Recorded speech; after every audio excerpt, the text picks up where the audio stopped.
বিশ্বসৃষ্টির পর থেকেই মানুষে বৈষম্য বা মানুষে পৃথিবীর সুবিধা গ্রহণের তফাৎটা বাড়তে থাকে। পৃথিবীতে যত দ্রুত মানুষের জীবনযাত্রার মান বাড়তে থাকে, মানুষে পার্থক্য ততই বাড়তে থাকে। এ পর্যন্ত যদি একটি অনুমান করে বলা হয় যে পৃথিবীর শুরুতে যদি 1% বা 2% বৈষম্য থাকে, তাহলে এখন হয়ে গেছে 1,000,000,000% বৈষম্য। তার মানে সীমাহীন বৈষম্য মানুষে হয়ে গেছে। কারণ মানুষের জীবনযাত্রার প্রসার এতই বৃদ্ধি পেয়েছে যে খাদ্যে, বাসস্থানে, প্রযুক্তিতে, চিকিৎসায়, শিক্ষায় এত প্রসার লাভ করেছে যে সকল জনগণ একই রকম সুবিধা পাচ্ছে না।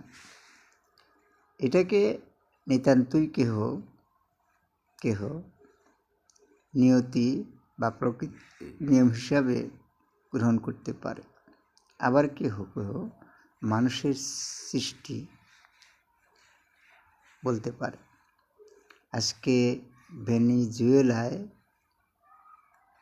যে বিষয়টি হয়েছে, তাদের বিপুল পরিমাণ সম্পদ, তেল, অর্থনৈতিক অবস্থা ভালো থাকা সত্ত্বেও তাদের দেশে কিছু মানুষ অসহায় অবস্থায় ছিল, যাদের ব্যাপারে ভেনেজুয়েলা সরকার কখনো কোনো ব্যবস্থা গ্রহণ করতে পারে নাই বলে এখনও দেখা যাচ্ছে ভেনেজুয়েলা অনেক গরিব মানুষ হয়ে গেছে। অথচ সেখানে কী পরিমাণ বিলাসিতা নিয়ে একটি শ্রেণী বসবাস করছে সেটা বলার অপেক্ষা রাখে না। ইরানকেও যদি আপনি বিশ্লেষণ করেন তাহলে একইভাবে দেখবেন ইরানেও একটি শ্রেণী দরিদ্র, তাদের ব্যাপারে এখন পর্যন্ত কোনো ব্যবস্থার পর্যায়ে আসেনি।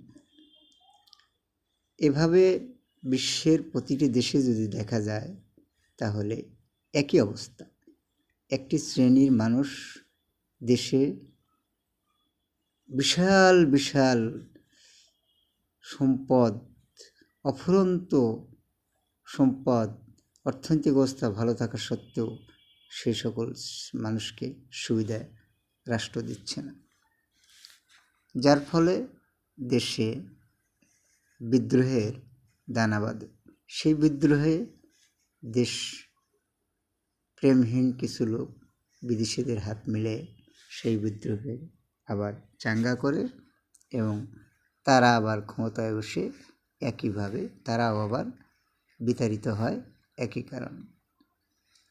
যাক, মূল কথা হলো আমরা হয়তো বিশ্বের এই প্রাকৃতিক নিয়মে মানুষের সাথে বৈষম্য আর কমাতে পারবো না বা দূর করতে পারবো না, কিন্তু যারা হতদরিদ্র তাদের জন্য জীবনযাত্রার যে মৌলিক অধিকার, খাদ্য, বাসস্থান, চিকিৎসা, শিক্ষা, নিরাপত্তা, বিচার সহ একটি সুন্দর ব্যবস্থার মধ্যে তো আমরা তাদেরকে আনতে পারি।